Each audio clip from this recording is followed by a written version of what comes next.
Good afternoon, everyone. Thank you all for coming. My name is Dave Bisak.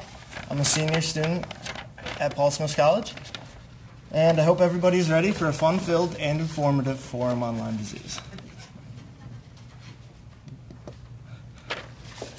Today, we would like to address a question that concerns everybody in this room, mainly visitors and residents of the Adirondack region. Are you at risk of acquiring Lyme disease? Hopefully, by the end of this forum, you will be more informed on the issue and will have learned how you may reduce your risks of acquiring Lyme disease. A little background before we begin. Students at Paul Smith College have had the opportunity this semester to be involved in ongoing research and outreach efforts of the Trudeau Institute and the Department of Health through a group capstone project monitoring Lyme disease in the Adirondacks. Our capstone class consists of 17 students of senior status, split into 5 groups under the direction of Professor Leanne Sporn. In tackling this project, the 5 groups have chosen to engage in a different focal point on the issue. One of the 5 groups have taken the task of performing field collection samples of various sites in the Adirondack Park. They continued with and expanded the efforts initiated by colleagues at Paul Smith's and the Trudeau Institute this past summer. They focused on sampling along an elevational gradient, which includes sites as far south as Queensbury and as far east as Lake Champlain and as close to home as Paul Smith College campus itself. Our efforts have contributed valuable data to the existing database of the Department of Health.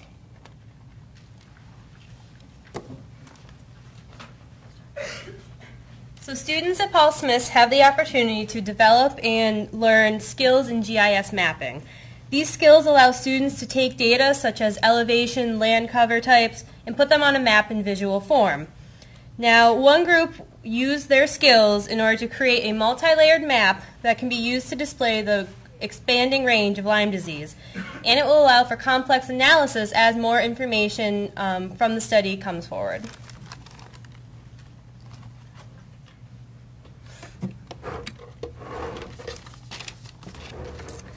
Low tick densities in emerging sites make sampling difficult.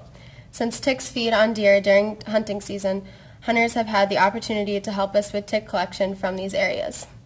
Tick collection kits were designed and made available for those willing to help. Increased risk of Lyme disease in humans is correlated with the rise in deer populations. These students also used information from the DEC on deer harvest to study change in deer populations in Adirondack counties. They then compared this with the increase of Lyme in these same counties. And there's a picture of the kit that we made. Dogs may be good sentinels for the presence of Lyme disease since they are prone to tick bite. Many veterinarians routinely test dogs. A group of students worked with the veterinarians and staff of High Peaks Animal Hospital to explore the incidence of Lyme disease exposure in dogs in the area. They used existing data records and also developed a pet owner questionnaire to better pinpoint where local dogs may have been exposed.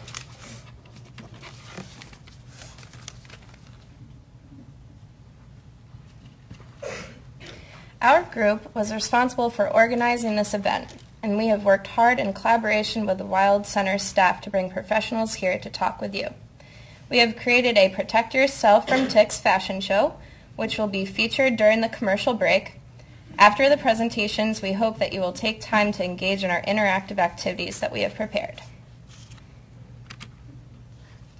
We have a panel of experts from different professional backgrounds here today to help bring you a comprehensive overview of the topic of Lyme disease in the Adirondacks. We have Brian Ledette from the Trudeau Institute, Jennifer Gallagher from High Peaks Animal Hospital, Jonathan Krant from the Adirondack Health, Tim Salati from the Trudeau Institute, and David Patrick from the Adirondack Watershed Institute of Paul Smith College.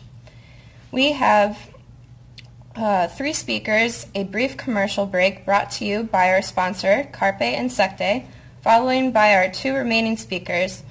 We ask that you hold all questions until the end of all the presentations. Then we will have a short question-answer session.